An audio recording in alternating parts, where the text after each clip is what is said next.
Que la semana pasada, bueno, tuvimos la suerte de que se sumó el doctor Hoff, ¿no es cierto? Y tuvieron una clase integral, seguramente, de varios temas de la materia, así que seguramente ahí también pudieron clarificar cualquier cuestión que haya quedado pendiente de la cuestión de jurisdicción. Simplemente quiero aclarar un punto que me pidió la doctora Ayala, que temía que por ahí, también por ahí por lo hablado un poquito la clase pasada con el doctor, hubiera quedado algo confuso o alguna duda, como para recordar y clarificar el tema Sastre con Bibiloni. Y hay algunos alumnos que enviaron algunas preguntas. Nosotros todavía, sé que van a decir, bueno, todavía no se contestaron, en realidad como no hemos abierto el foro, pero hay algunas pocas preguntas que nos han llegado. Una, quiero decir, uno de los alumnos hizo alguna pregunta respecto de puntos de conexión, normas de aplicación inmediata, orden público y alguna referencia al fallo Boll. Esto lo van a ver completo en una clase, creo que no sé si ya lo llegaron a ver todo con la doctora Ayala. Lo que me pidió que les dijera es esto. Seguramente todavía puede que haya alguna duda en estos conceptos, porque van a tener una clase donde obviamente se va a ver todo esto cuando se vea orden público. Y después, si les parece, más que nada, por si también son dudas que han quedado para todos, yo me traje acá las tres preguntas. Una era sobre el tema de jurisdicción. En el caso de jurisdicción concurrente, si por ejemplo un juez español se declara competente para resolver un caso internacional basándose en un punto de conexión distinto a los previstos por nuestras leyes internas, suponiendo lo que no hay tratado, por ejemplo, dice en un caso de contratos, basándose en la nacionalidad de unos contratantes, la sentencia dictada por ese juez podría reconocerse y ejecutarse en nuestro país, siendo que se apoya en un punto de conexión que no está previsto en nuestro ordenamiento. Bueno, acá básicamente lo que pregunta el compañero es, ¿qué pasa si se pretende el reconocimiento y ejecución de una sentencia dictada en el extranjero por un juez competente en base, por ejemplo, al derecho español, del estado donde se dictó, pero no en base a nuestras pautas o nuestros criterios de jurisdicción? Esto, en principio, a veces es muy difícil dar respuesta a preguntas genéricas, porque hay que estar muy a las constancias del caso. En principio, acá nosotros para contestar esto, seguimos la línea de pensamiento que dijimos en la clase pasada. Primero, vamos a ver si hay un tratado. Si hay un tratado que contemple el reconocimiento y ejecución de este caso en concreto, vamos a aplicar el tratado. Si no lo hay, vamos, en principio, al 517 del Código de Procedimiento Civil y Comercial de la Nación, ¿sí?, que regula cuáles son los requisitos para que una sentencia extranjera pueda ser reconocida y ejecutada. Y ahí establece que en principio haya sido dictada por un juez internacionalmente competente conforme a las normas argentinas de jurisdicción. Ahora, esto es, primero, en materia contractual generalmente hay autonomía de la voluntad, o sea, difícilmente haya un problema de jurisdicción acá, pero más allá de esto, lo que me da el pie esta pregunta es, y esto lo vamos a ver en otra clase la vamos a usar por ahí para ahondar en dos fallos más que tienen que saber para el caso de jurisdicción, que uno es Comte con Ibarra, y el otro es el fallo Behrens, pero el fallo Behrens, lo que nos interesa para esta parte, y un poquito va de la mano con la respuesta a esto, es la importancia de que exista un contacto razonable de jurisdicción y la posibilidad en determinados casos, cuando el juez que dictó la sentencia extranjera tal vez no es el internacionalmente competente conforme a las pautas argentinas o a las normas argentinas de jurisdicción internacional, puede en determinados casos esa sentencia ser reconocida en nuestro país cuando existe un contacto razonable. Van a ver que en el fallo Behrens, que después lo vamos a ver con mayor detenimiento, ocurre esto, ¿no es cierto?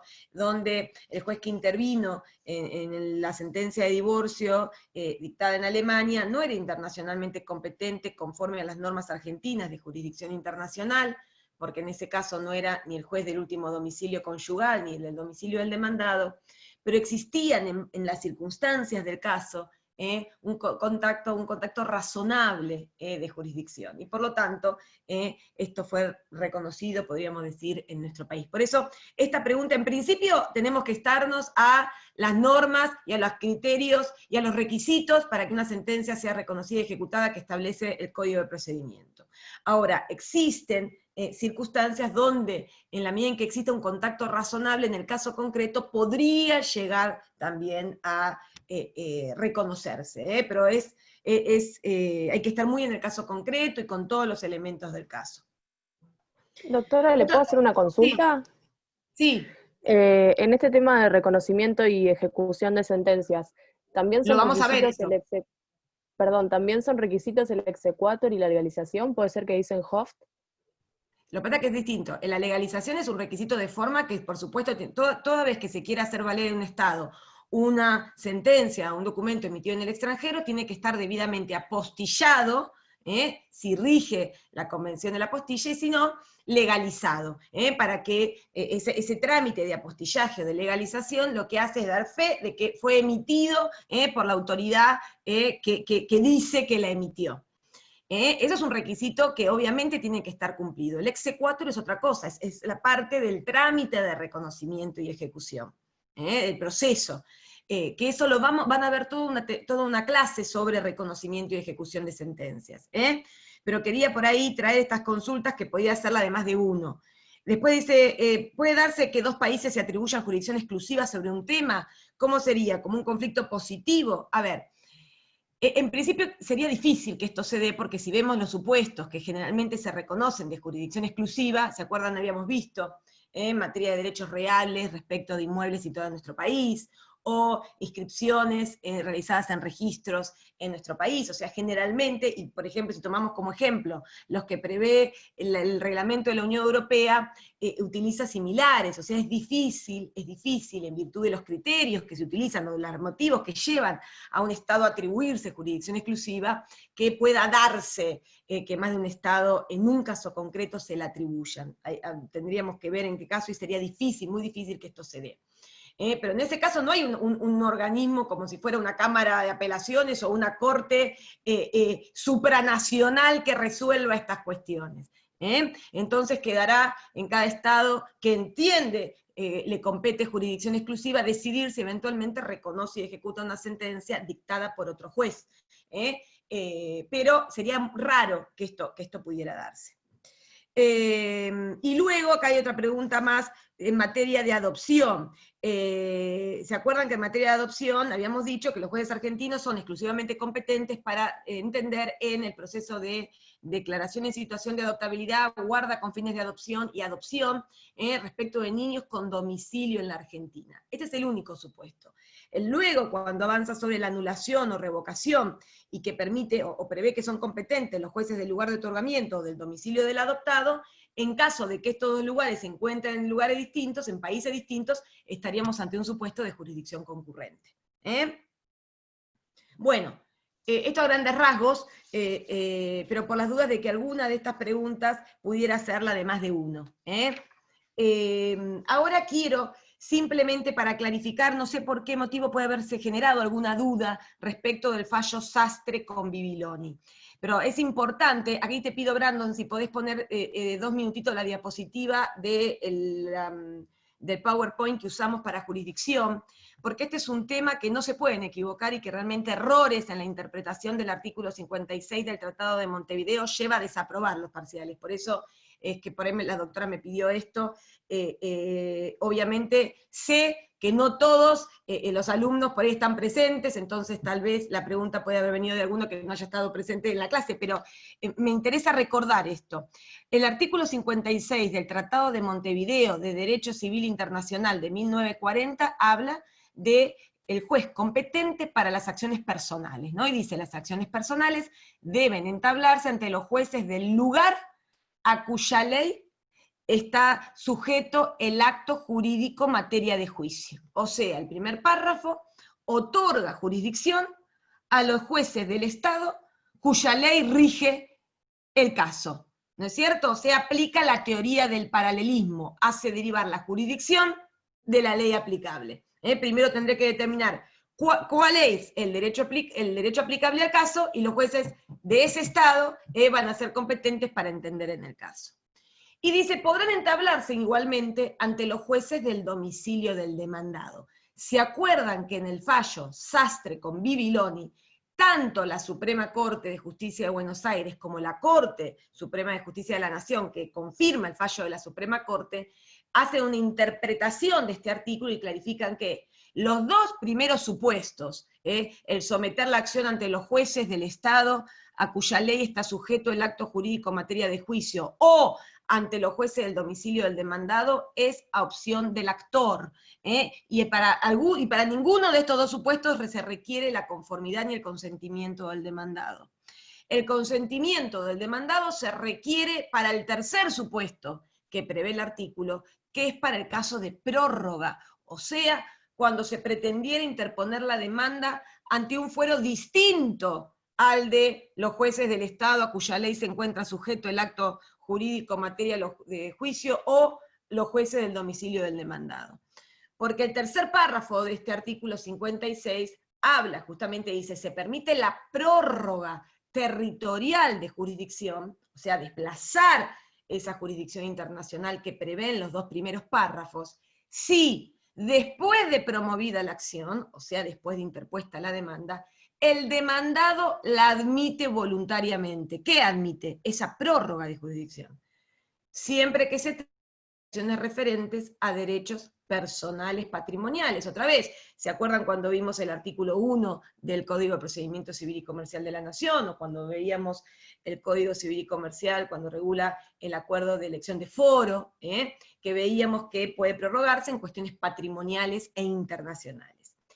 Y la voluntad del demandado debe expresarse en forma positiva y no ficta. O sea, para el Tratado de Montevideo no basta con que el demandado no se presente cuestionando la competencia, sino que es necesario que aunque sea que se presente, conteste la demanda y no la cuestione, pero no basta con que no se presente. ¿Se acuerdan que en comparación con fíjense, por ejemplo, tanto el Código de Procedimiento Civil y Comercial de la Nación como el Código Civil y Comercial, fíjense cómo dice el 2605. Perdón, el 2607. Se admite también, habla de la prórroga expresa o tácita, ¿no?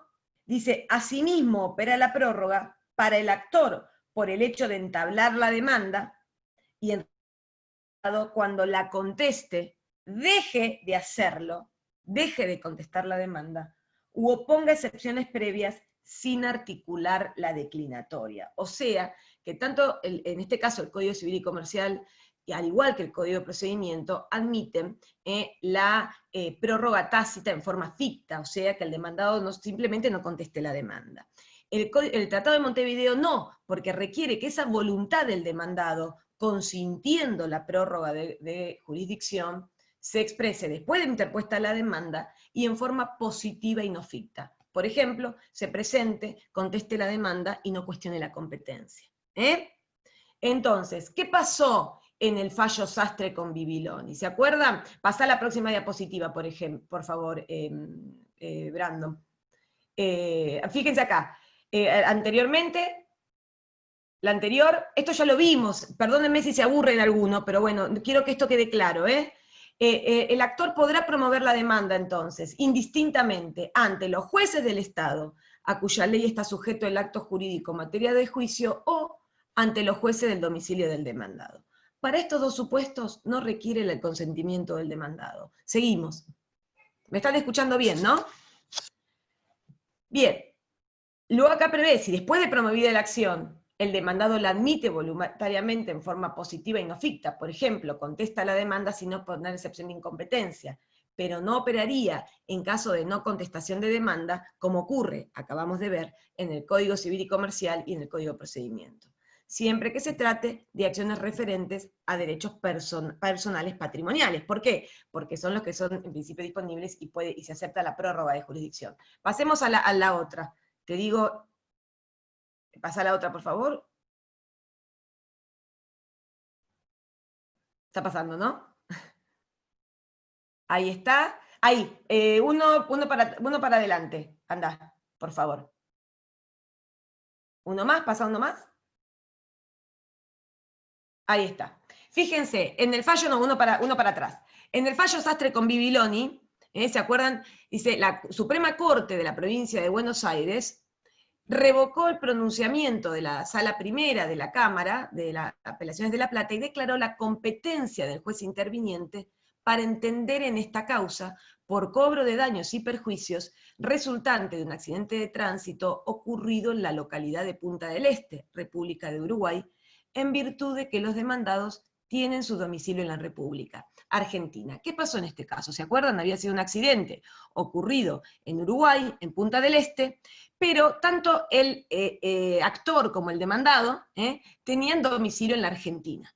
Entonces, los actores, la víctima, decide demandar ante el Poder Judicial de La Plata, de la Argentina, basándose en el punto, en la pauta atributiva de jurisdicción del artículo 56, segundo párrafo, que habilita interponer las acciones personales ante los jueces del domicilio del demandado.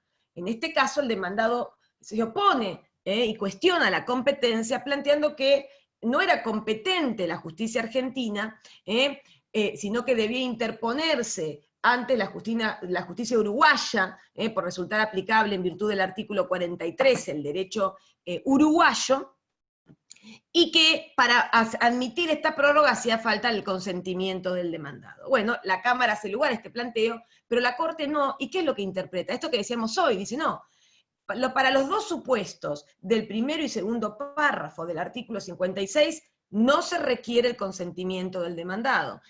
Son foros a elección del actor. Sí se va a requerir para el supuesto de prórroga de jurisdicción. Y la Corte Suprema de Justicia lo confirma. Fíjense lo que dice acá. Con arreglo a lo dispuesto en el artículo 56 del Tratado de Derecho Civil Internacional de Montevideo del 40, las acciones personales pueden entablarse ante los jueces del lugar a cuya ley está sujeto el acto, o igualmente, según dispone el segundo párrafo, ante los jueces del domicilio del demandado. El ejercicio de tal opción por el actor en el proceso no se subordina que el demandado admita voluntariamente ser sometido a esa jurisdicción, pues solo se requiere su consentimiento, párrafo tercero y cuarto, cuando se trata de la prórroga territorial, o sea, cuando la causa se promueve ante jueces distintos a los indicados en los dos primeros apartados del artículo 56. Y que no obstante esta conclusión, lo dispuesto por el artículo 43 no modifica. ¿Por qué? Porque el artículo 43 habla sobre ley aplicable. Pasá la otra filmina, por favor, Brandon. Que creo que ahí lo teníamos, el artículo 43, que básicamente, ahí están las obligaciones que nacen sin convención, extracontractuales, como es en este caso, la responsabilidad derivada de un accidente de tránsito, se rige por la ley del lugar donde se produjo el hecho lícito o ilícito de que proceden.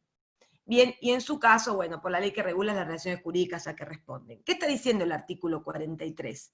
Que el derecho aplicable a esta causa, a esta pretensión, a este reclamo de daños y perjuicios, va a ser el derecho uruguayo, por ser el lugar donde se produjo el hecho lícito o ilícito del que proceden.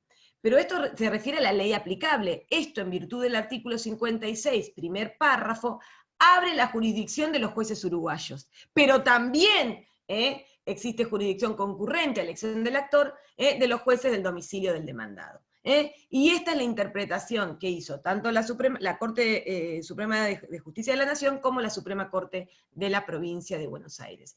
Está claro esta interpretación, nosotros lo habíamos visto, creo que esto no había quedado ninguna duda, pero no sé si por algún motivo se puede haber generado alguna confusión. El texto del artículo 56 del Tratado de Montevideo es claro en su literalidad, pero esto fue ratificado e interpretado por la Corte de la Provincia de la Nación. ¿Alguno tiene alguna duda sobre esto? No, ¿no es cierto? Díganme, por favor, si a alguno le ha quedado alguna duda. Léanlo, en el PowerPoint lo tienen, ya tienen habilitado en el campus la guía número 1 y la guía número 2, ¿Pudieron acceder a las guías? ¿Sí? Que ahí tienen, esto sí. obviamente, sí, bien, esto no es para que lo estudien con exclusividad, pero me parece que les va a ayudar para ampliar e interpretar y entender la bibliografía obligatoria del libro del doctor. Ahí tienen en la guía 1 y en la guía 2 todo lo relativo a jurisdicción y prórroga de jurisdicción. Hoy les voy a cargar seguramente una tercera guía que va a ser sobre arbitraje comercial internacional, que es lo que vamos a empezar a ver hoy. Dentro de la temática de jurisdicción, no me quiero olvidar de decirles que los fallos que deben saber son Sastre con Bibiloni, que es el que acabamos de ver, el fallo Comte con Ibarra, que en otra clase lo vamos a desarrollar, para que también lo tengan, más allá de que tienen el acceso, y si no se los voy también a agregar en el campus, y el fallo Behrens. Yo les habilité en el día de hoy un comentario, una publicación que hizo en su momento el doctor Hoff, encarando fundamentalmente lo relativo o lo que nos interesa en el marco de la jurisdicción internacional de ese fallo. Así ya lo tienen posteado en el campus, y ahí lo que más nos interesa es todo esto de los contactos razonables atributivos de jurisdicción, ¿no es cierto? Y la necesidad de que los estados procuren legislar y prever contactos razonables de jurisdicción a los fines de que esas sentencias, o que las sentencias que se dicten en ese estado, puedan ser eventualmente susceptibles de ser reconocidas y ejecutadas en otros. Estos dos fallos, vamos a ver si tenemos tiempo y los podemos desarrollar con mayor detenimiento en otra clase, pero no quiero olvidarme de esto, y todos estos puntos lo tienen comprendidos en el PowerPoint, que también lo tienen disponible. Ya pudieron acceder al PowerPoint también, ¿no? Todos.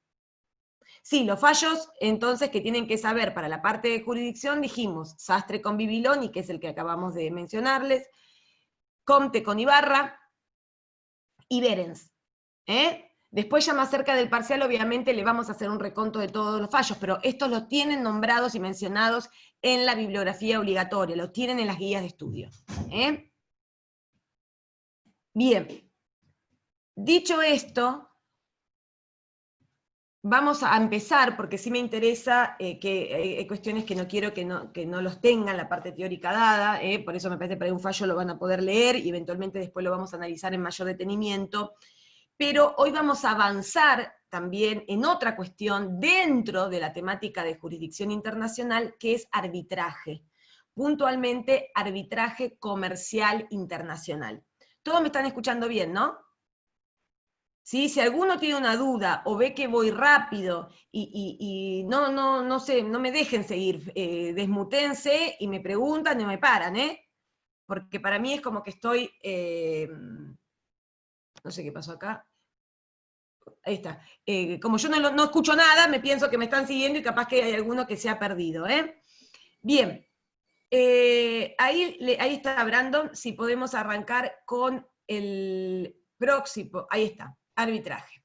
Antes de arrancar, pasame a la próxima filmina, se escucha perfecto, muy bien. Y ahí te voy a pedir que me pongas a los chicos, si podés, me frenes un cachito el PowerPoint y poneme, si podés, no los tengo a todos, desmutéense, y les voy a preguntar, a ver, entiendo que antes, o ya con anterioridad en alguna otra materia, han visto algo vinculado al arbitraje, ¿no es cierto? ¿Sí? ¿Qué entendemos? ¿Qué entienden ustedes por arbitraje? ¿Qué creen que es el arbitraje?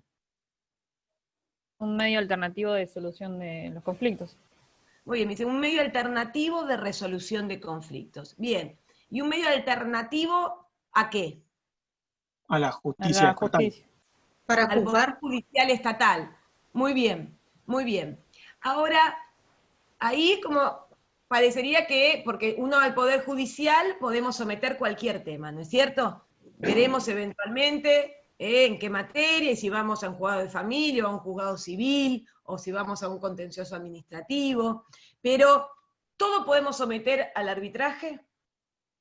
No, Por ejemplo, No. no, dice acá Agustina. derechos ¿Qué cree patrimoniales. la mayoría? Que no se pueden someter las cuestiones de orden público. Las cuestiones de orden público, dicen, no se pueden someter. Bueno, a ver, varias cuestiones han dicho bien y obviamente lo vamos a ver en detalle, ¿no? Pero es un modo alternativo de resolución de conflictos, ¿sí? Un modo alternativo al judicial, es un modo de resolución de conflictos que llega a una resolución final y obligatoria para las partes, o sea, pone fin al conflicto. Se dice que el arbitraje, ¿cómo llegamos, no es cierto? ¿Cómo creen ustedes que uno puede acceder al arbitraje? Veremos ahora en qué cuestiones. Voluntariamente. Voluntariamente. A través dice de un María acuerdo Teresa. entre las partes. Acuerdo de partes, claro. A través de un acuerdo de partes. Todos coinciden en esto, que hace falta un acuerdo de partes. Bueno, esto es muy importante, ¿no es cierto? Porque cuando uno habla de la naturaleza jurídica del arbitraje, se dice que el arbitraje es convencional en el origen, porque necesita, para que pueda tener lugar y existir un acuerdo arbitral, le decimos nosotros, pero hace falta que las partes hayan convenido someter determinadas diferencias a este modo alternativo de resolución de conflictos. ¿Qué consiste este modo? Bueno, consiste en someter determinada cuestión a la resolución de una o más personas, determinados árbitros, porque pueden ser unilaterales o puede ser un órgano colegiado, hay distintos tipos, ya lo vamos a ir viendo. Y es jurisdiccional en sus efectos, por esto que decía hoy, porque el laudo, la sentencia arbitral que se dicte, va a ser obligatoria para las partes y va a resolver en forma definitiva la cuestión, más allá de alguna instancia recursiva, que al igual que una sentencia judicial pueda existir. Y les pregunto, antes de avanzar con el PowerPoint, ¿ustedes consideran que nuestro país acepta el arbitraje como modo alternativo de resolución de conflictos? Y si lo acepta, porque a ver, también hay una realidad, es muy común, no sé, por ahí quien está por ahí más habituado en trabajar en algún estudio, o por ahí hacer la procuración, etcétera, ¿dónde ven habitualmente cláusulas arbitrales o acuerdos arbitrales? ¿Alguno ha visto alguna vez? ¿Dónde es bastante común verlos incorporados? Contratos. En los contratos. En los contratos, ¿pero en qué contratos? Contrato de Los locación. contratos de locación. El contrato de locación, correcto. Es muy habitual, ¿no es cierto?, incluir una cláusula donde las partes acuerdan que cualquier diferencia que derive o relativa a este contrato, las partes acuerdan someterlo a la resolución, por ejemplo, del Tribunal Arbitral del Colegio de Abogados de Mar del Plata, renunciando a cualquier otro fuero, ¿no es cierto? Bien. Ahora, eso es, en general, eso es derecho interno, ¿no? Eso es un caso puramente doméstico, por ahí entre dos ciudadanos argentinos, domiciliados en Argentina, a través del cual se alquile un bien situado en nuestro país. O sea, estos casos no tienen ningún elemento extranjero. Para que nos interese en derecho internacional privado, como todas las restantes temáticas que vemos, es necesario que tenga ¿qué? Elementos extranjeros. Que tenga algún elemento extranjero. Es necesario que ese caso presente algún elemento extranjero que lo vincule, o que pueda vincularlo con más de un ordenamiento jurídico para que nos interese entonces, o interese su abordaje y corresponda a su abordaje dentro del derecho internacional privado. Y ustedes dicen, nuestro país lo acepta, Argentina acepta, dicen el arbitraje. ¿Tanto arbitraje doméstico como internacional acepta Argentina? ¿Qué creen ustedes? Sí, los dos. Sí. ¿Y por qué creen que sí? Porque ¿Por lo qué? dice el código de procedimiento. Lo dice el Código de Procedimiento, dice acá Agustina. ¿Coinciden en esto? No, y por los tratados. Además por los tratados Argentina es parte. internacionales que se escribe Argentina. Por los tratados internacionales también dicen. Correcto. O sea, nosotros encontramos normas de fuente interna y de fuente internacional donde nuestro país acepta y prevé el arbitraje como un posible modo de resolución de conflictos, que ahora lo vamos a ver. Una sola cuestión más que quiero clarificar antes de avanzar. Nosotros en esta primera parte vamos a ver los conceptos generales del arbitraje comercial internacional. Y luego vamos a ver, probablemente, dependiendo cómo estemos del tiempo para la primera parte, pero muy probablemente que, o en la mayoría de los casos lo vemos para la segunda, un modo específico de arbitraje, que es el arbitraje en materia de inversiones, que si bien comparte algunas características con el arbitraje comercial internacional, el arbitraje mal llamado a veces común, el arbitraje que vamos a ver acá, y como ese tipo de arbitraje en materia de inversiones tiene algunas características muy particulares, fundamentalmente por algunos tratados que rigen, por ejemplo, la Convención de Washington, se ve por separado, porque tiene algunos elementos, algunos detalles que son diferentes. Pero acá vamos a ahondar en una primera instancia en los conceptos generales en materia de arbitraje, las cuestiones que no podemos desconocer para entender qué es y cómo funciona y por qué funciona. ¿Por qué el arbitraje aparece como un modo válido y eficaz de resolución de conflictos de derecho privado internacionales? Entonces vamos a avanzar con las filminas. Y yo les traje una calificación que me parece bastante completa. Brandon, no sé si anda por ahí está, sobre arbitraje. Que fíjense que de acá Julio Rivera dice, es un método adversarial de resolución de conflictos, obviamente es adversarial de dos partes, alternativo a los tribunales estatales, al cual las partes se someten voluntariamente, defiriendo la solución a un tercero que no forma parte de ningún poder u órgano del Estado, cuya decisión es, en principio, final y obligatoria, lo que no excluye cierto control del Estado por vía de recursos irrenunciables, ya vamos a ver, generalmente, tanto en derecho interno como internacional, se admite, por ejemplo, el recurso de nulidad del laudo como instancia de revisión de algunas cuestiones del mismo, y que para su ejecución, como para otras medidas que exijan coerción, requiere la intervención de tribunales estatales. Porque justamente lo que carecen, o de lo que carecen los ámbitos, es de imperium, del poder de la fuerza, el ejercicio de la fuerza, que está reservado en el Estado. Por lo tanto, en principio, si ese laudo, ya sea definitivo o cautelar, por ejemplo, provisorio, no fuera voluntariamente acatado, eventualmente puede solicitarse su ejecución a el Poder Judicial. Bien, pasemos a la otra filmina. Bien, acá el 1649 del Código Civil y Comercial de la Nación, nosotros tenemos, por primera vez podemos decir, una normativa. Nosotros saben que siempre fue muy criticada hasta ahora la legislación argentina en materia de arbitraje porque se consideraba muy insuficiente, ¿no es cierto?, y que había quedado bastante obsoleta en comparación con la que cada día más iban dictando los diferentes estados, porque no teníamos primero una ley nacional sobre arbitraje comercial internacional que regulara para todo el país la cuestión y que incorporara ciertos principios internacionalmente reconocidos y aceptados en la materia, y además porque teníamos algunas normativas bastante deficitarias, incompletas, por ejemplo, los distintos códigos de procedimiento, ¿no es cierto?, tanto de nación como de provincia, pero claramente se planteaba que nuestra normativa, nuestra legislación en la materia era bastante defectuosa. Bueno, a partir de agosto del 2015, con el dictado del Código Civil y Comercial de la Nación, tenemos dentro de la parte de contratos, a partir del 1649, el código habla de contrato de arbitraje, y esto lo regula dentro de las normas de derecho interno, no estamos dentro de la parte de derecho internacional privado. Pero también tenemos una calificación acá de contrato de arbitraje. Dice, hay contrato de arbitraje cuando las partes deciden someter a la decisión de uno o más árbitros todas o alguna de las controversias que hayan surgido o puedan surgir. Obviamente, uno puede decidir someter una disputa ya existente, o más comúnmente uno incorpora o prevé este modo de resolución de conflictos para la eventualidad de una disputa que todavía no existe, ¿no? Entre ellas respecto de una determinada relación jurídica, contractual o no, de derecho privado, en la que no se encuentre comprometido el orden público. Dice acá el 1649 del Código Civil y Comercial de la Nación. Pasemos a la otra filmina, por favor. Bien. Acá, naturaleza jurídica, ya le dijimos, podemos entender que la naturaleza jurídica del arbitraje es convencional en su origen. ¿Por qué? Porque para que el arbitraje exista es necesario un acuerdo de partes, y va a ser ese acuerdo de partes el que va a determinar la existencia y extensión de la jurisdicción arbitral.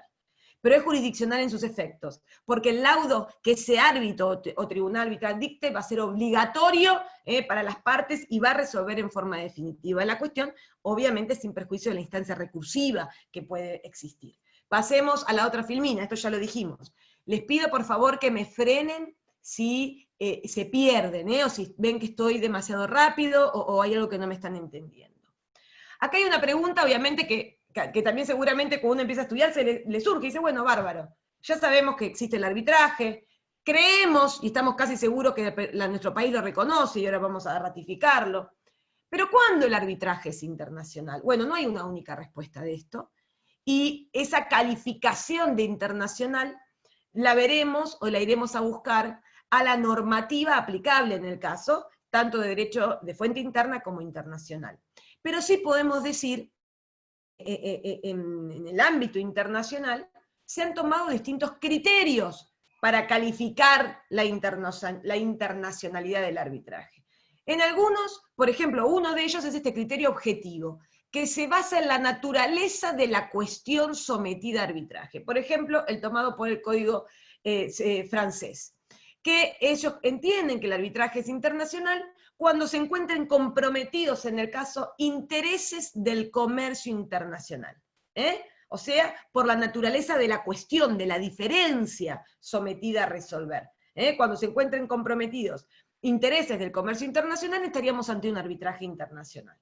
El otro criterio, que también es utilizado por alguna normativa, pasemos a la otra, es el subjetivo, o sea, el que se basa en alguna circunstancia de las partes.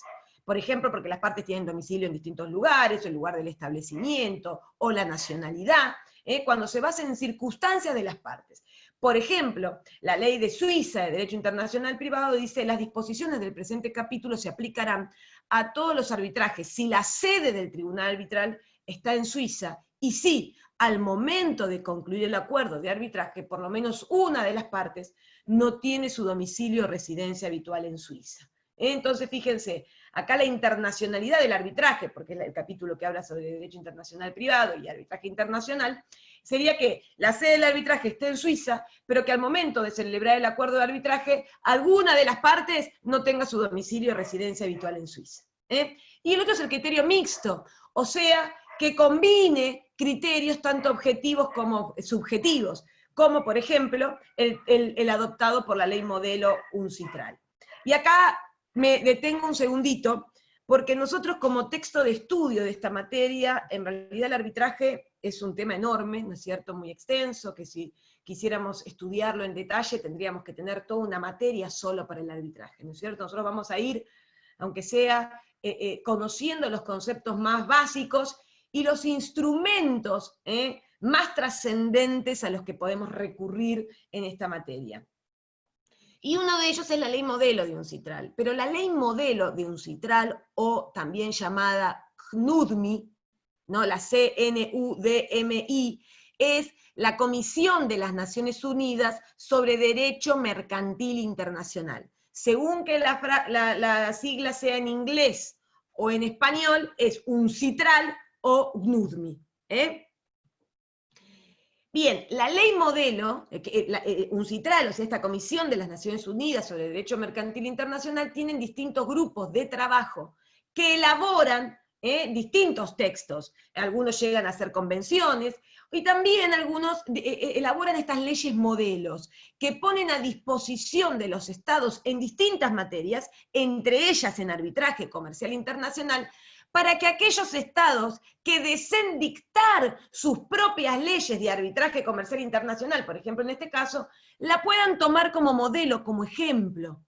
Ustedes saben que nuestro país recientemente dictó la ley 27449, que esto es muy importante y ha sido un gran avance en ayornar la legislación argentina sobre arbitraje comercial internacional. Hoy contamos con la ley 27449, que es la ley de arbitraje comercial internacional.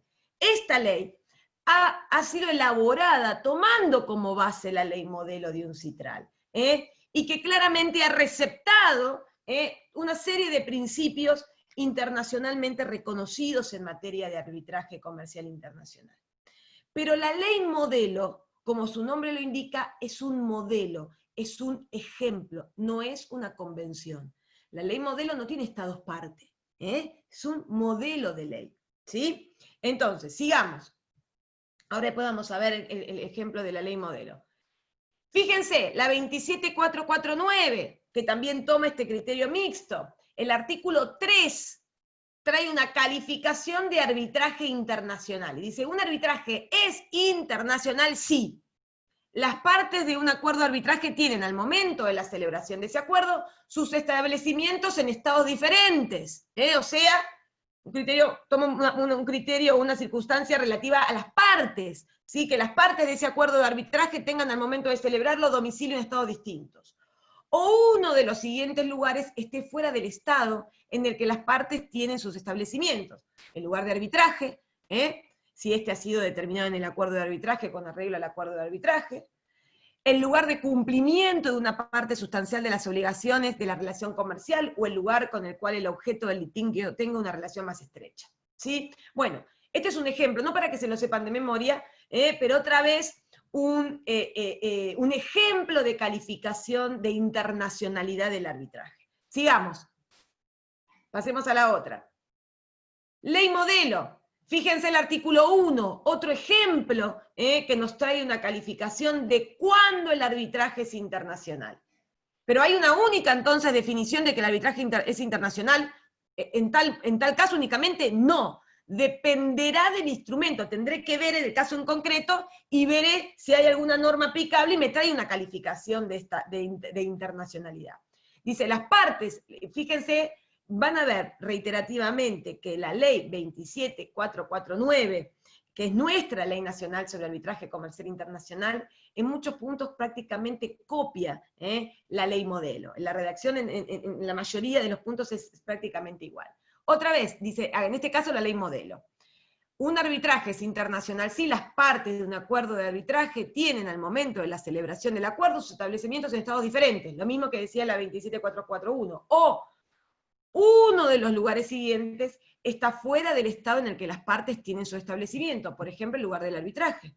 O sea, también convierte en internacional el arbitraje, de acuerdo a este texto legal, si las partes, por ejemplo, tienen sus establecimientos en un estado y acuerdan que el arbitraje se lleve adelante, la sede del arbitraje sea en otro estado.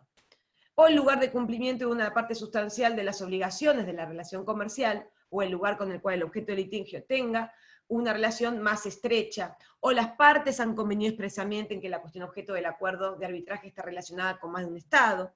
Bueno, y sigan leyéndolo porque sé que leyéndolo así rápidamente no van a entender este artículo, pero básicamente da una calificación de cuándo el arbitraje es internacional para la ley modelo, ¿sí? Igual que hacía el artículo 3 de la ley 27449, que da una calificación de cuándo esta ley considera al arbitraje internacional, y por lo tanto queda dentro de su ámbito de aplicación. ¿Está claro hasta acá? ¿Para todos? Bien, sigamos. Bien. Acá les preguntábamos, esta pregunta que les hacía hoy.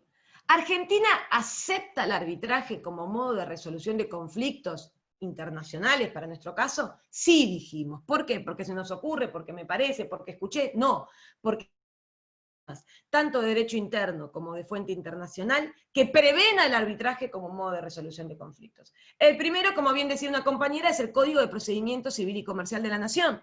¿Se acuerda cuando estudiamos el artículo 1 para la clase pasada, cuando vimos prórroga de jurisdicción?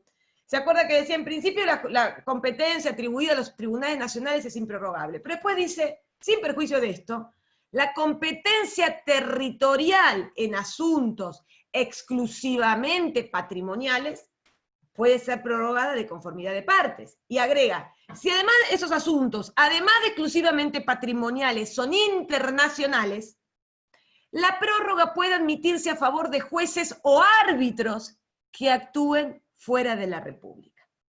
O sea que el artículo primero está permitiendo en cuestiones patrimoniales, internacionales, que las partes acuerden someter eventualmente la cuestión a arbitraje, y en este caso si árbitros fuera de la República. Con la misma limitación que vimos para la clase pasada, salvo que la prórroga estuviera prohibida por ley, o los jueces argentinos tuvieran jurisdicción exclusiva para entender en el caso. Bien, sigamos. O sea, el artículo 1 del Código de Procedimiento Civil y Comercial de la Nación reconoce la posibilidad de convenir, someter a arbitraje, cuestiones exclusivamente patrimoniales e internacionales.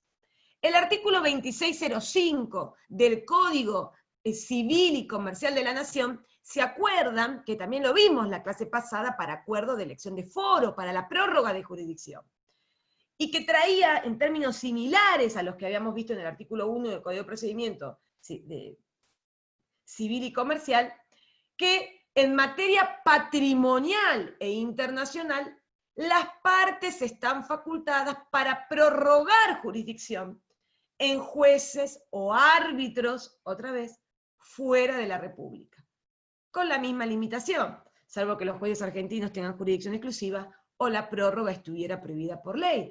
O sea, el 2605 del Código Civil y Comercial de la Nación también prevé acá la posibilidad de que las partes decidan someter a arbitraje cuestiones patrimoniales e internacionales. Fíjense qué cuestiones, ¿no es cierto? Generalmente cuestiones patrimoniales disponibles para las partes.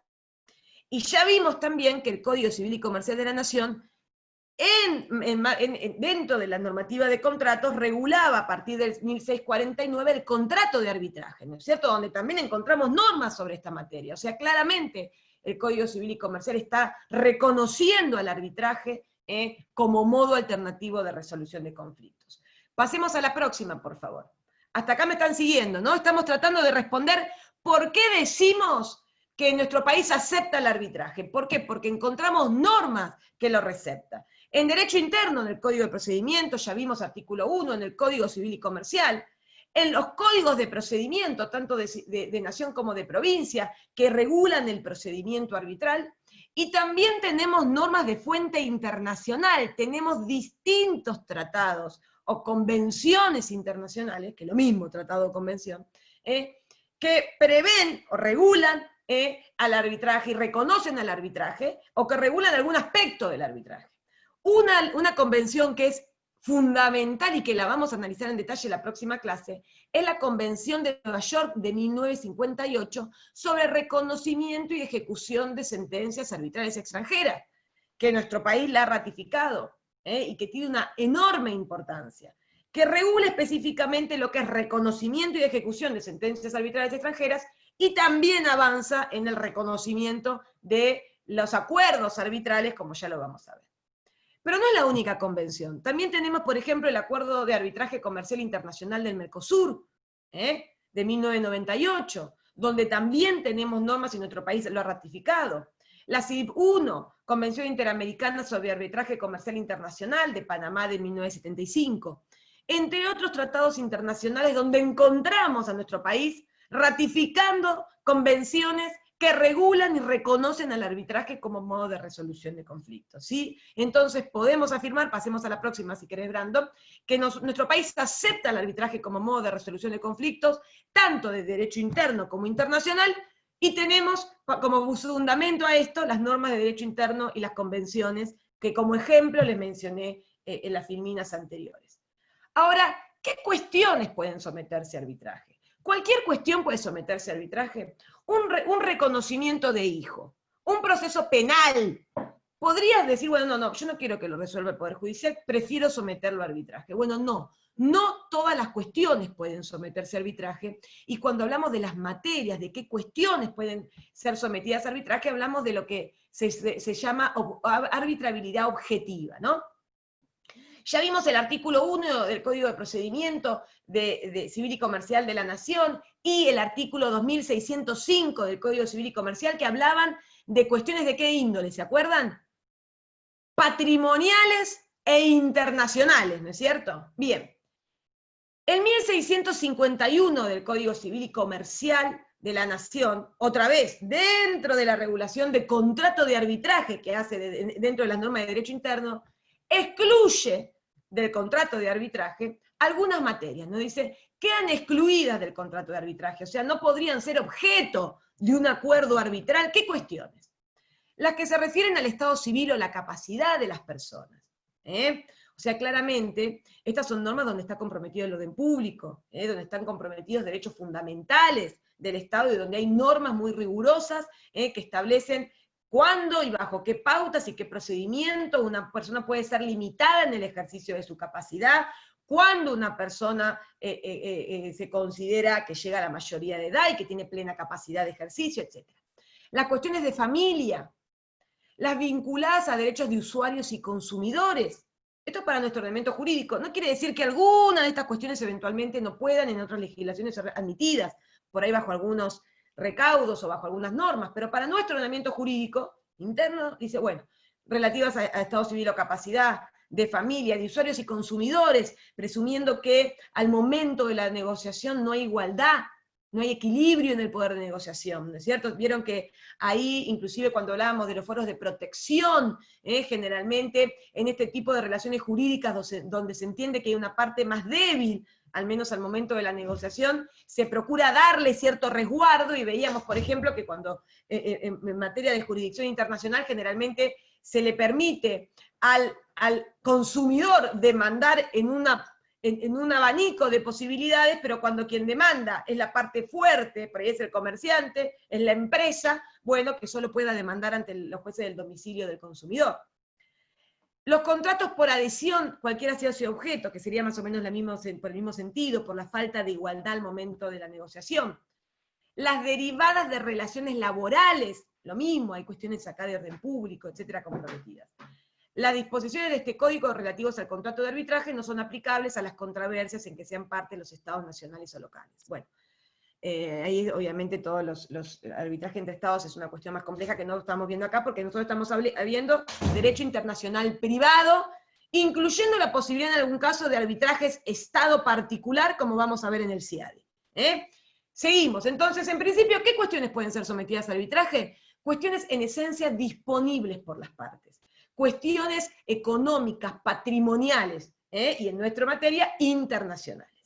Sigamos. Entonces, acuérdense de estos artículos que le doy un ejemplo. Y fíjense el Código de Procedimiento Civil y Comercial de la Nación. En el artículo 737 ya se prevé que no podrán comprometerse en árbitros, bajo pena de nulidad, las cuestiones que no pueden ser objeto de transacción. ¿Se acuerdan que en su momento el Código Civil, hoy derogado, hablaba que podían ser objeto de transacción las cuestiones que son disponibles para las partes? Hoy, el Código Civil Comercial vigente, en el artículo 1644, dice, no puede transigirse sobre los derechos en los que está comprometido el orden público, ni sobre derechos irrenunciables. Tampoco puede ser objeto de transacción los derechos sobre las relaciones de familia o el estado de las personas, excepto que se trate de derechos patrimoniales derivados de aquellos, o de otros derechos sobre los que expresamente este código admite pactar. O sea que acá está diciendo lo mismo. Puede ser sometido a arbitraje cuestiones disponibles por las partes, cuestiones esencialmente patrimoniales, económicas e internacionales, como vimos en los artículos 1 del Código de Procedimiento y 2605 del Código Civil y Comercial. Sigamos. ¿Está claro hasta acá? ¿Me están siguiendo, chicos? ¿La mayoría sí? Sí, bueno. Bien. Dicho esto, ahora ya sabemos que nuestro país acepta el arbitraje. ¿Por qué? Otra vez, ¿no? Porque yo escuché al vecino que decía, no, porque hay normas que lo prevén. Nuestro país acepta el arbitraje.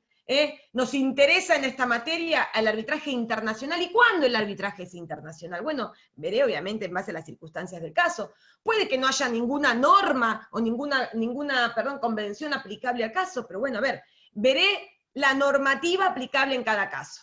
¿Sí? Vimos ejemplos de calificación de internacional, por ejemplo, en la ley 27449, en la ley modelo, podríamos utilizar también el acuerdo del Mercosur, ¿sí? Para ver cuándo podemos entender ese arbitraje como internacional. Y distintos criterios que se utilizan a nivel internacional. ¿Qué cuestiones vimos también pueden ser sometidas a arbitraje? ¿Todo puedo someter a arbitraje? No. Esencialmente cuestiones patrimoniales e internacionales, cuestiones disponibles para las partes, cuestiones que pueden ser objeto de transacción. ¿Y qué no puede ser objeto de arbitraje? Bueno, ahí ya nos anticipaba el Código Civil y Comercial, ¿no es cierto? Cuestiones de Estado, de capacidad, laborales, reclamos de familia, bueno, todas estas cuestiones que no son disponibles para las partes. Ahora el punto que vamos llegando es un punto fundamental, que es, bueno, fantástico. ¿Cómo llego al arbitraje? ¿Cómo hago para poder someter una cuestión determinada al arbitraje? Y se acuerdan que ya cuando hablábamos de intentábamos dar algunas definiciones de arbitraje, decíamos, bueno, requiere un acuerdo de partes, ¿no? Y ese acuerdo de partes, o el acuerdo llamado acuerdo arbitral, tiene un rol y es de una importancia esencial en esta temática. El acuerdo arbitral es lo que va a definir la existencia del arbitraje, la posibilidad que exista el arbitraje, pero además va a determinar la extensión de la jurisdicción del árbitro o tribunal arbitral. Porque las partes van a decidir en ese acuerdo arbitral qué cuestiones están conviniendo someter a arbitraje. Por eso van a ver que al momento en que se analiza o que llega cada caso, esto es muy claro, por ejemplo, en los fallos del CIADI, ¿no? Donde muchas veces hay un laudo específico para resolver, por ejemplo, lo relativo a la jurisdicción, para ver, bueno, a ver, las partes, ¿acordaron someter esta cuestión a arbitraje o no?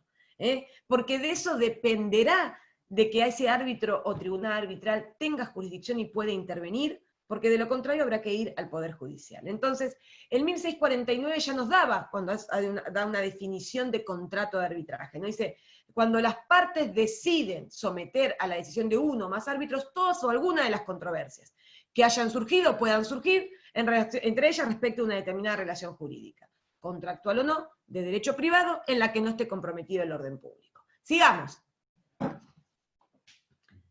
Bien, fíjense el artículo 2 de la Convención de Nueva York del año 1958. Esta es la Convención sobre Reconocimiento y Ejecución de Sentencias Arbitrales Extranjeras. Fundamental. Ahí ya teníamos en el artículo recién 1649 una calificación de acuerdo arbitral, ¿no? De acuerdo de arbitraje, o contrato de arbitraje, como lo llama el Código Civil y Comercial. Acá tenemos otro, si nosotros le preguntamos, bueno, a ver, ¿qué es el acuerdo arbitral? Califíquelo. Bueno, a ver, más allá de que lo va a decir con sus propias palabras, encontramos algunas normas que nos da una calificación. Fíjense el artículo 2 de la Convención de Nueva York. Cada uno de los estados contratantes reconocerá el acuerdo por escrito, conforme al cual las partes se obliguen a someter a arbitraje todas las diferencias o ciertas diferencias que hayan surgido o puedan surgir entre ellas respecto a una determinada relación jurídica, contractual o no, concerniente a un asunto que pueda ser resuelto por arbitraje. Entonces, otra vez, fíjense, es un acuerdo por escrito, dice acá, por el cual las partes se obligan a someter a arbitraje todas o algunas diferencias que ya existan o puedan surgir entre ellas respecto a una determinada relación jurídica, relativas a un asunto que sea arbitrable, ¿no es cierto?, que pueda ser resuelto por arbitraje. Seguimos. Estos son algunos ejemplos de algunas calificaciones donde encontramos alguna definición de contrato arbitral. La nueva ley 27449, nuestra ley de arbitraje comercial internacional, fíjense el artículo 14, acuerdo de arbitraje. Es un acuerdo por el cual las partes deciden someter a arbitraje todas las controversias, o ciertas controversias que hayan surgido o puedan surgir entre ellas, respecto a una determinada relación jurídica, contractual o no contractual. El acuerdo de arbitraje podrá adoptar la forma de una cláusula compromisoria incluida en un contrato, o la forma de un acuerdo independiente. Ahí ya avanzamos un poquito más y ya lo vamos a ver. O sea, fíjense que las calificaciones son generalmente muy similares. Es un acuerdo a través del cual las partes deciden someter a este modo de resolución del conflicto todas las diferencias o ciertas diferencias que ya existan o puedan surgir entre ellas respecto a una determinada relación jurídica que pueda ser sometida a arbitraje. Sigamos, vayamos a otra, que debe estar, la ley modelo nos trae otra calificación de acuerdo de arbitraje. Fíjense que es lo mismo, ¿no es cierto? Es un acuerdo por el cual las partes deciden someter a arbitraje todas las controversias, o ciertas controversias que hayan surgido o puedan surgir entre ellas respecto a una determinada relación jurídica, contractual o no. Y otra vez sigue con la forma que puede tener ese acuerdo de arbitraje. Vieron que es igual a nuestra ley, ¿no es cierto? Se ha tomado como base para redactar nuestra Ley Nacional de Arbitraje Comercial Internacional, la ley modelo. Sigamos. Entonces se le pregunta, ¿qué es un acuerdo arbitral? Califíquelo. Bueno, acá tenemos algunos ejemplos de calificaciones.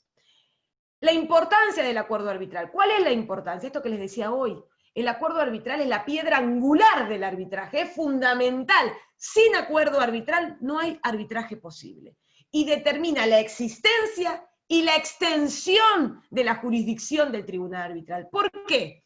Porque hay que ser muy cuidadoso al momento de la redacción de la cláusula arbitral para evitar que después al momento que se suscita el conflicto y querramos iniciar el procedimiento, tengamos más problemas que antes. Bueno, no es clara. ¿Qué quisimos? ¿Esto quisimos someterlo al arbitraje? Esta cuestión no. ¿Por qué? Por eso hay que ser claro. Si quiero someter toda cuestión que pueda dimanar de ese contrato, bueno, vamos a hacer de esa manera. Cualquier cuestión, todas las cuestiones que puedan surgir o vinculadas a este contrato. Y si no, lo podré limitar. No es lo mismo decir, las partes acuerdan someter que toda diferencia que pueda surgir en relación a este contrato será resuelta por arbitraje. O decir, las partes acuerdan que la determinación de la indemnización por incumplimiento será sometida a arbitraje. En ese caso, solo están sometiendo a arbitraje la eventual determinación de la indemnización que pudiera corresponder por incumplimiento contractual. Pero cualquier otra cuestión no están sometiendo a arbitraje.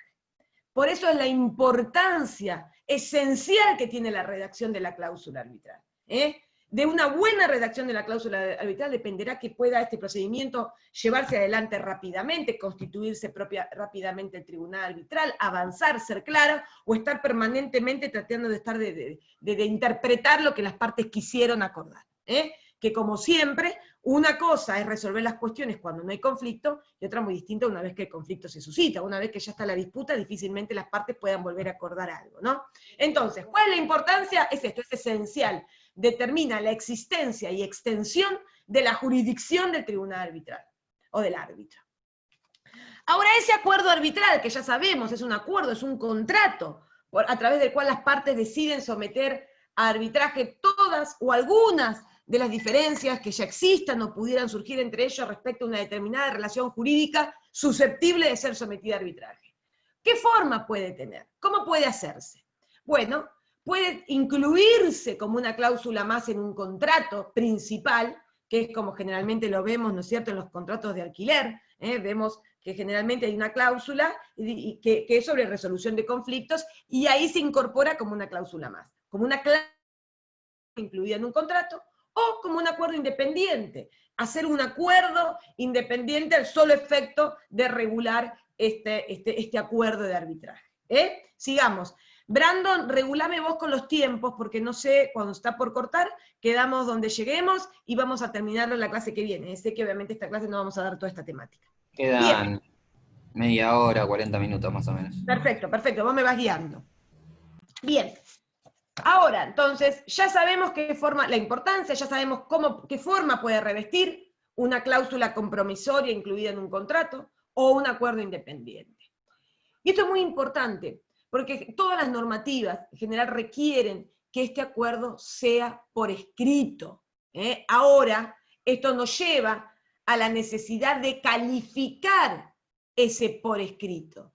¿Qué se entiende por escrito? ¿Que tenemos que escribir en una hoja y firmar las dos partes al pie? ¿O podría haber otros modos que también cumplan este requisito de ser por escrito? Fíjense el artículo 1650 del Código Civil y Comercial, dentro de la parte de contrato de arbitraje de derecho interno. Dice, el acuerdo de arbitraje debe ser escrito y puede constar en una cláusula compromisoria incluida en un contrato, o en un acuerdo independiente o en un estatuto o reglamento. O sea, por escrito, y otra vez nos dice esta forma, estas alternativas de donde puede aparecer esta cláusula, este acuerdo de arbitraje. La referencia hecha a un contrato, a un documento que contiene una cláusula compromisoria, constituye contrato de arbitraje siempre que el contrato conste por escrito y la referencia implique que esta cláusula forma parte del contrato. Esto es cuando, en algún caso, por ejemplo, en un contrato uno quiera hacerse referencia a un acuerdo arbitral que esté en otro instrumento y hacerlo formar parte de este otro contrato. Pero a ver, para lo que nos interesa acá es que tiene que ser por escrito. Continuemos. ¿Qué se entiende por escrito? Nos habíamos preguntado, ¿no? Pasemos a la otra filmina. Bien, fíjense en la ley 27449, que nuevamente lo que hace es ir incorporando, obviamente, en principio tomando como base la ley modelo, que la ley modelo misma se fue ayornando, ¿no es cierto? Y fue incorporando todas los conceptos más nuevos y más actuales en esta materia. Y se fueron incorporando claramente en esta calificación de por escrito las nuevas tecnologías, los nuevos medios de comunicación. Nosotros encontramos legislaciones como la española, entre muchas otras, que de a poco fueron incorporando todo esto, ¿no es cierto? Y nuestra reciente ley 27449 hace lo propio. Fíjense, definición y forma de acuerdo de arbitraje. ¿Se acuerdan? En el artículo 14 ya lo leímos, que nos decía qué se entiende por acuerdo de arbitraje. Y dice el artículo 15, el acuerdo de arbitraje deberá constar por escrito. Fantástico. ¿Qué entendemos por escrito? Se entenderá que el acuerdo de arbitraje es escrito cuando quede constancia de su contenido en cualquier forma. Esta es la interpretación que se da actualmente en el ámbito internacional. Lo que se requiere es que exista de ese acuerdo un registro al que se pueda acceder con posterioridad. O sea, que quede constancia de su contenido en cualquier forma. El requisito de que un acuerdo de arbitraje conste por escrito se cumplirá con una comunicación electrónica si la información en ella consignada es accesible para su ulterior consulta. Estos términos, la ulterior consulta, la constancia, el poder acceder con posterioridad a su contenido, es lo que es el criterio internacionalmente aceptado hoy. Va a ser por escrito siempre que exista constancia, que haya un registro de su contenido, en cualquier forma, al cual pueda accederse con posterioridad cuando sea necesario ir a ver, bueno, qué es lo que esta gente acordó. Por comunicación electrónica se entenderá toda comunicación que las partes hagan por medios o mensajes de datos, ¿no? Ahí me queda cortado por la filmina. Fíjese, por mensaje de datos se entenderá la información generada, enviada, recibida o archivada por medios electrónicos, magnéticos, ópticos o similares, como pudieran ser, entre otros, el intercambio electrónico de datos, correo electrónico, telegrama, telex o el telefax. Además, se entenderá que el acuerdo de arbitraje es escrito cuando esté consignado en un intercambio de escrito de demanda y contestación, en lo que la existencia de un acuerdo sea firmada por una parte sin ser negada por la otra. Entonces, si el actor demanda y alega la existencia de un acuerdo arbitral, y el demandado contesta, se presenta el procedimiento arbitral y no cuestiona la jurisdicción, no cuestiona la existencia del contrato arbitral, se entiende que lo está consintiendo. La referencia hecha en un contrato, un documento que contenga una cláusula compromisoria, constituye un acuerdo de arbitraje por escrito, siempre que dicha referencia implique que esta cláusula forma parte del contrato. Bueno, esto es lo que decíamos hoy, la posibilidad de, en un contrato o en un documento, remitir a una cláusula arbitral pactada en otro instrumento para incorporarla al mismo. Entonces, tengan en cuenta esta calificación de por escrito. Claramente hoy la calificación de por escrito se ha ampliado y se ha flexibilizado en pos de permitir incorporar los medios tecnológicos de comunicación. Y lo que se refiere es que quede constancia del contenido de ese acuerdo de cualquier manera, y que eso permita su ulterior consulta. Fíjense la ley modelo tiene el mismo criterio. Pasemos a la otra filmina. Teniendo en cuenta que nuestra ley 27449 toma la ley modelo como base para su redacción. Lo mismo, fíjense la ley modelo de UNCITRAL o NUDMI, de la Comisión de las Naciones Unidas sobre Derecho Mercantil Internacional. El acuerdo de arbitraje deberá constar por escrito. Se entenderá que el acuerdo de arbitraje es escrito cuando quede constancia de su contenido en cualquier forma. Ya sea que el acuerdo de arbitraje o contrato ya sea celebrado verbalmente, mediante la ejecución de ciertos actos o por cualquier otro medio. Se cumplirá con una comunicación electrónica si la información que en ella consignada es accesible para su ulterior consulta. Léanlo, es literal a lo que veíamos con anterioridad, y fíjense los medios, ejemplos. Cualquier medio electrónicos, magnéticos, ópticos, intercambio electrónico de datos, correo electrónico, telegrama, telex o el telefax. Pasemos a la otra. Fíjense qué distinto esto y cómo esto ayorna, acá y hace referencia a esto, a lo que establece la Convención de Nueva York en su artículo 2. La Convención de Nueva York, que es la Convención sobre Reconocimiento y Ejecución de Sentencias Arbitrales Extranjeras, que les mencionaba hoy, que es fundamental, es del año 1958. Y en su momento, en ese año, un poquito antes, cuando se fue redactando, obviamente no contábamos con los medios de comunicación y los medios tecnológicos que contamos hoy. Entonces, fíjense la calificación de por escrito que da en el artículo 2.2. La expresión acuerdo por escrito denotará una cláusula compromisoria incluida en un contrato o un compromiso firmado por las partes o contenido en un canje de cartas o telegramas. Obviamente esta calificación ha sido de a poco ayornada por las normativas más recientes, como es la ley modelo, y como son las distintas legislaciones nacionales que han ido ayornando esta calificación de por escrito para incorporar los medios actuales de comunicación. Básicamente lo que se requiere es que sea de cualquier forma, se entiende que es por escrito, siempre y cuando exista constancia de su contenido y que esto sea accesible para su ulterior consulta. Pasemos a la otra filmina, por favor. Bien, ¿qué puede consignarse en el acuerdo arbitral? Ya, un pequeño detalle, la Comisión de las Naciones Unidas sobre Derecho Mercantil Internacional ha hecho también recomendaciones en pos de, darle una interpretación amplia a este artículo 2 en base a los nuevos medios de comunicación y a estos nuevos modos de por escrito, o esta nueva calificación de por escrito que se fue, por ejemplo, incorporando a la ley modelo y en las distintas leyes nacionales dictadas tomando como base esta ley. Bien, entonces ya sabemos qué es el acuerdo arbitral, ya sabemos qué forma puede revestir una cláusula en un contrato, una cláusula compromisoria o un acuerdo independiente, ya sabemos cuál es la importancia, y ya sabemos que se requiere que sea por escrito, pero con esta amplia interpretación de qué se entiende por escrito. Ahora, ¿qué puede consignarse en el acuerdo arbitral? Bueno, a ver, ¿qué les parece a ustedes? A ver, ¿qué incluirían en un acuerdo arbitral? ¿Cuál sería una forma de acuerdo arbitral? ¿Qué se les ocurre a ustedes? ¿Hay alguno que se les ocurre algo? Desmutese y dígame.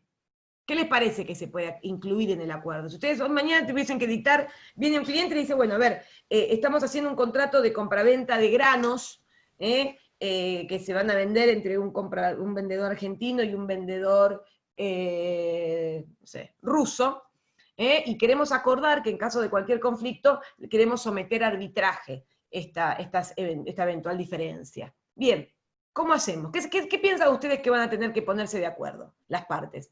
Poneme a los chicos, a ver si podés, Brando. Sobre el La idioma. sede del tribunal arbitral. Ahí una de las chicas dice la sede. La sede. Este término sede es muy importante, porque es un término jurídico, que es donde se entiende que se lleva adelante ese procedimiento arbitral, es donde se entiende que se dictó el laudo, y la ley del Estado, de la sede del tribunal arbitral, donde se lleva adelante el arbitraje, tiene incidencia para algunas cuestiones, ¿no es cierto? Van a ser en general el Poder Judicial de ese Estado, quien pueda intervenir en un proceso de nulidad, del laudo, bueno, vamos a ver que tiene cierta incidencia esto de la sede. Entonces, una de las cuestiones que las partes pueden acordar es cuál va a ser la sede. ¿Quiere decir que todo el procedimiento arbitral se tiene que hacer ahí? No. Obviamente puede haber actos dentro de ese proceso arbitral que pueden hacerse en otros países, la declaración de testigos, hasta inclusive la redacción del laudo, pero es donde se entiende que ese laudo fue dictado, tiene mucha importancia en los términos jurídicos este concepto de sede. ¿Qué otra cosa podrían acordar? ¿Qué piensan ustedes? ¿Qué acordarían en ese acuerdo? Designación de árbitros o formas para designar árbitros. Bien, bien, dice la designación de árbitros o las formas. Bueno, ojo, porque tenemos que decidir a dónde vamos a ir. ¿O cómo? ¿Cómo vamos a formar? ¿Va a ser un solo árbitro? ¿Va a ser un tribunal? ¿A dónde lo vamos a ir a buscar los árbitros? Porque no es que hay una lista de árbitros que nosotros vamos y elegimos. ¿Van a ser, vamos a recurrir a alguna institución? No. Entonces, uno es, bueno, ¿cómo vamos a designar estos árbitros? ¿Cómo se va a conformar el tribunal?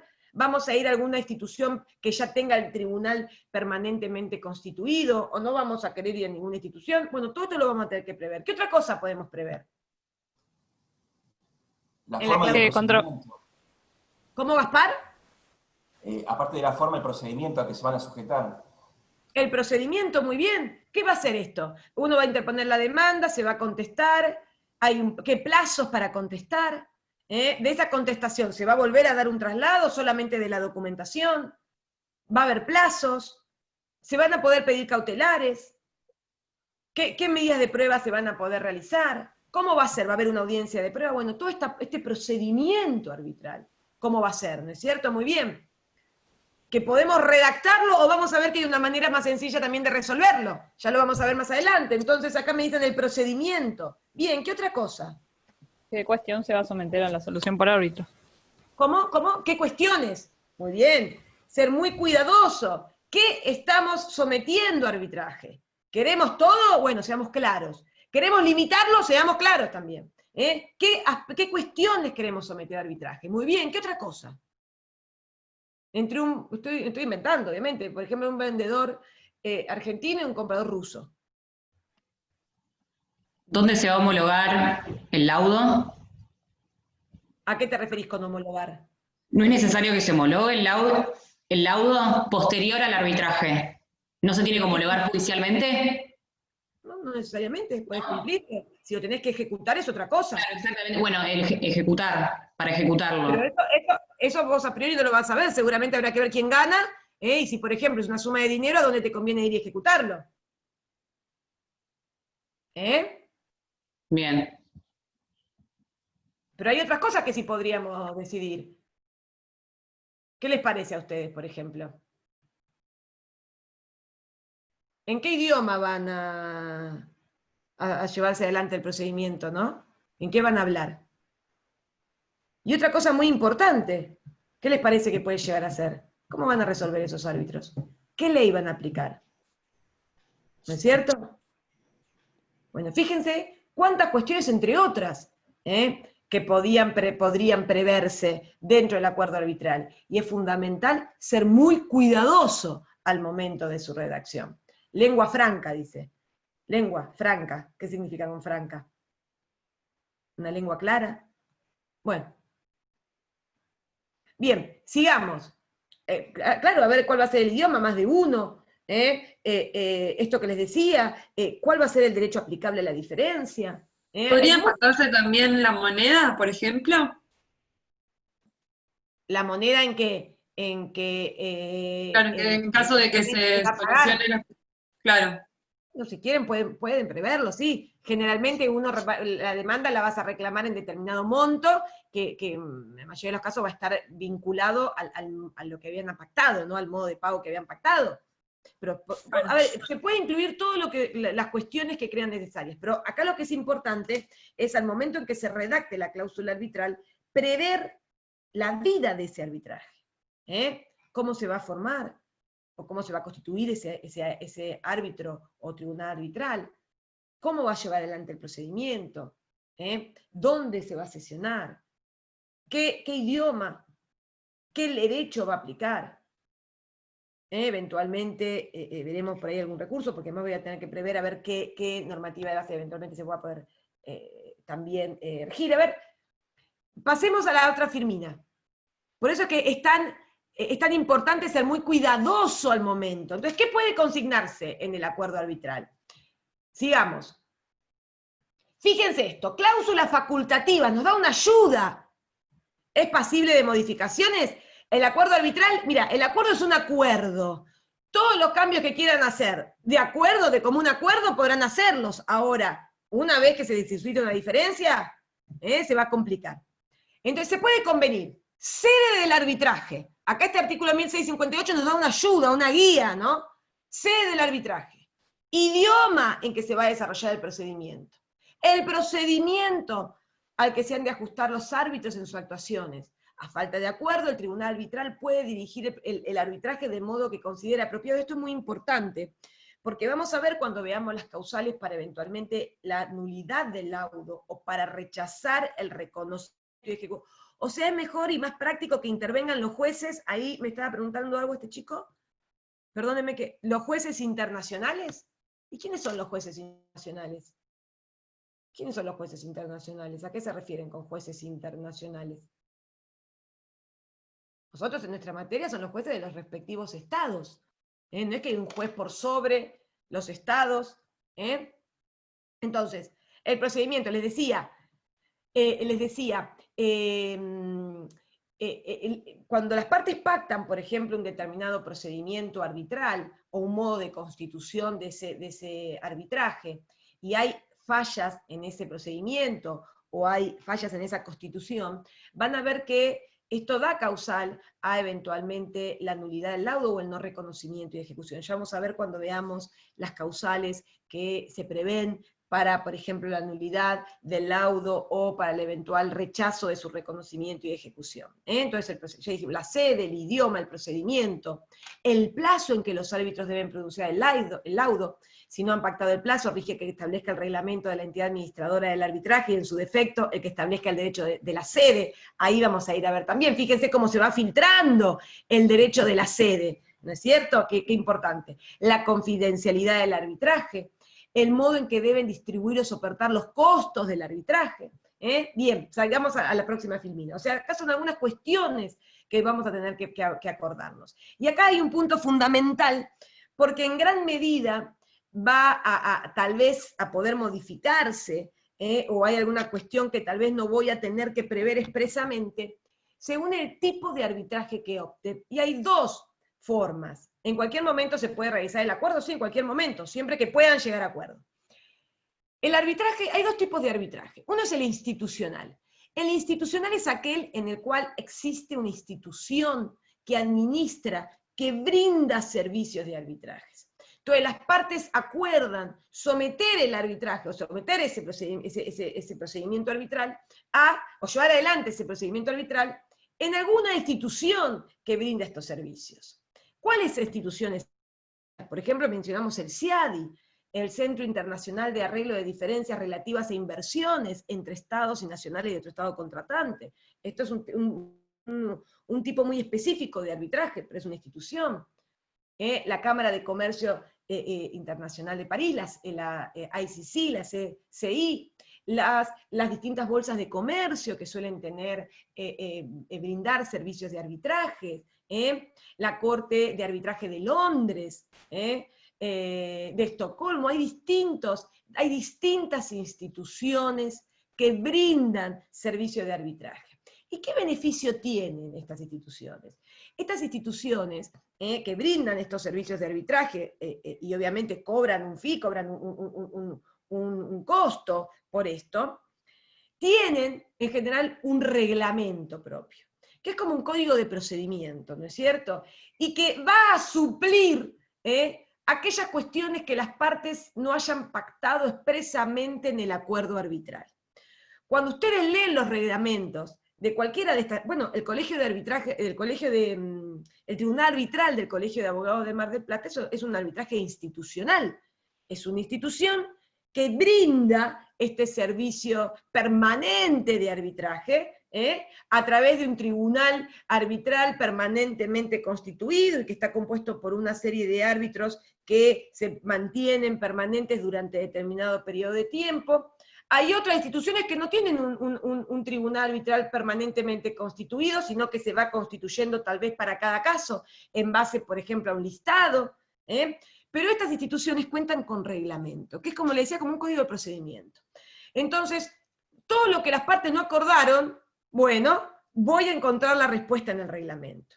Si las partes no dijeron, no convinieron cómo se va a constituir el tribunal arbitral, bueno, el reglamento lo va a prever. Entonces, optar por un arbitraje institucional, si bien, por ejemplo, puede llegar a tener como contrapartida ser más costoso, porque seguramente la institución va a tener un costo para brindar este servicio, nos brindan cierta seguridad, podría decirse, en cuanto a que, bueno, si me olvidé algo, tengo un reglamento que me sirve de base, y obviamente una institución generalmente especializada en este tipo de servicios. El ad hoc, en cambio, es aquel que no cuenta con una institución permanente que brinde estos servicios, sino que se constituye al solo efecto de resolver determinada diferencia, determinado procedimiento arbitral, finalizado el cual deja de existir. En este tipo de arbitraje ad hoc, voy a tener que ser probablemente más cuidadoso, o al menos más previsor al momento en que redacte la cláusula arbitral. Porque lo que me olvide, no tengo en principio un reglamento de la institución elegida que me va a suplir lo que no haya pactado. Una solución a esto es incorporar a estos acuerdos algún reglamento, por ejemplo, en materia de arbitraje comercial internacional. Y como ejemplo a esto, en este marco, la comisión, la UCNUDMI, o UNCITRAL, la Comisión de las Naciones Unidas sobre Derecho Mercantil Internacional, ha redactado también un reglamento de arbitraje comercial internacional que muchas veces puede incorporarse en estos acuerdos ad hoc y que del mismo modo va a suplir eventualmente algún punto que no haya previsto expresamente. Fíjense el artículo 7 de la 27449. A los efectos de la presente ley, los arbitrajes ad hoc, me dice ahí, Vertúa, no sé qué, arbitraje ad hoc, ¿qué pasa? Los arbitrajes ad hoc son lo que menciono recién, es aquel que se crea y tiene lugar y se constituye el solo efecto de resolver una diferencia y no cuenta con una institución de base que brinde estos servicios. La ley 27449 sobre arbitraje comercial internacional de nuestro país prevé este tipo de arbitrajes y dice: a los efectos de la presente ley, arbitraje significa cualquier arbitraje, con independencia de que sea o no una institución arbitral permanente la que haya de ejercerlo. El artículo 1657 del Código Civil y Comercial, dentro de la regulación de contrato de arbitraje, habla específicamente de arbitraje institucional. Y dice: las partes pueden encomendar la administración del arbitraje y la designación de árbitros a asociaciones civiles u otras entidades nacionales o extranjeras cuyos estatutos así lo prevean. Los reglamentos de arbitraje de las entidades administradoras rigen todo el procedimiento arbitral e integran el contrato de arbitraje. Esto es muy importante, porque cuando uno pacta llevar adelante un procedimiento arbitral en alguna de estas instituciones, se considera que el reglamento de esa institución queda incorporado al acuerdo de arbitraje. La Convención de Nueva York de 1958 también preveía esta forma de arbitraje. Fíjense, la expresión sentencia arbitral no solo comprenderá las sentencias dictadas por los árbitros nombrados para casos determinados, sino también las sentencias dictadas, estos árbitros nombrados para casos determinados son los ad hoc, ¿no? Sino también las sentencias dictadas por los órganos arbitrales permanentes a los que las partes se hayan sometido. ¿Quedó claro esta diferencia entre el arbitraje institucional o el ad hoc? En el institucional existe una institución, si quedan 5 minutos, me dice Brando, muy bien. Pasá a la otra Filmina. En el institucional... ¿Me puedo hacer una consulta? Claro, no sé quién es, Ernesto, con respecto a esto, digamos, la justificación para elegir uno u otro sería únicamente una cuestión económica, que los institucionales cuestan más caros, o hay alguna otra fundamentación? A veces uno cuando se pone a estudiar y empiezan los pros, los contras, bueno, a ver, el institucional, generalmente, obviamente, hay una institución que son reconocidas a nivel internacional, muchas veces con gran experiencia, dice estamentales, ahora voy ahí, que brindan tal vez cierta seguridad y cierta confianza, pero el ad hoc también, a ver, si uno lo regula bien, lo acuerda bien, se eligen árbitros que sean personas idóneas, especializadas en la temática y demás, obviamente también se puede llevar adelante un procedimiento arbitral sin dificultad. Pero en cuanto a los pros y los contras, seguramente el institucional pueda llegar a ser, esto dependerá de cada caso, obviamente, si uno en el procedimiento ad hoc tenemos que empezar a llamar un montón de peritos, y también se generan un montón de costos, bueno, podrán estar ahí similar, pero el institucional, bueno, hay instituciones muy reconocidas a nivel internacional, como la ICC, la Cámara de Comercio Internacional de París, que son obviamente instituciones de años, que tienen todo un nombre a nivel internacional. Una preguntita más con respecto a esto. Entonces, digo, cualquier cuestión dentro de lo que ya limitamos de proceso arbitral puede ser sometida tanto una ad hoc como una institucional, digo, no hay, Por supuesto, no hay ningún tipo no hay de distinción. Lo que es susceptible de arbitraje se puede someter al arbitraje institucional o ad hoc, es lo mismo. Son solamente distintos tipos de arbitraje, pero porque uno tengo una institución y en el otro no, y tengo que tener en cuenta esto, que el reglamento de la institución va a formar parte, va a quedar incorporado al acuerdo arbitral. Y si opto por un ad hoc, bueno, a ver, tener un poquito de cuidado al momento de redactar la cláusula arbitral. Y eventualmente considerar que puedo incorporar algún reglamento. El reglamento de UNCITRAL o de la UNUDMI, bueno, es muy utilizado para esto.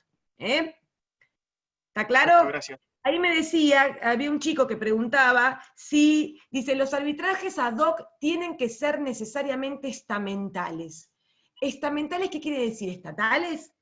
Si esa es la pregunta, no. No, esto no tiene nada que ver. El procedimiento arbitral en principio no es estatal, es privado, o sea, es un procedimiento y un modo de resolución de conflictos alternativo al judicial y estatal.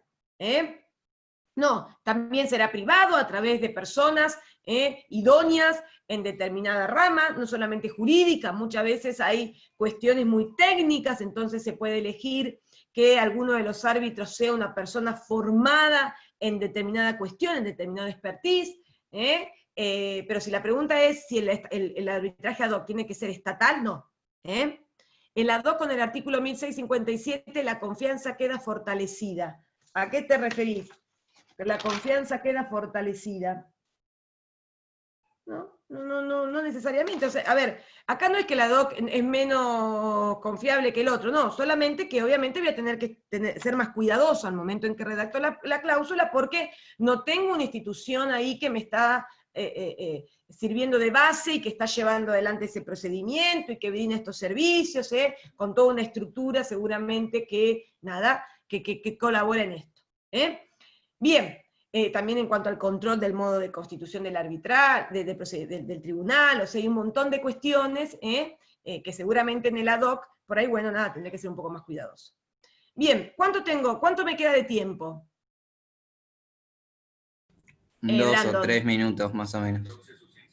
Bueno, porque no quiero, acá ahora vamos a entrar en principios internacionalmente reconocidos que son muy importantes, que son hay dos principios internacionalmente reconocidos que han sido incorporados, bueno, la ley Modelos los incorporó, hay países que los han ido reconociendo primero jurisprudencialmente, como el Reino Unido, Estados Unidos, y de a poco han sido incorporados en las distintas legislaciones nacionales en la materia, y hoy son internacionalmente reconocidos, y que han servido de base para convertir al arbitraje en un modo eficaz de resolución de conflictos, que es la autonomía del acuerdo arbitral y el principio de competencia-competencia.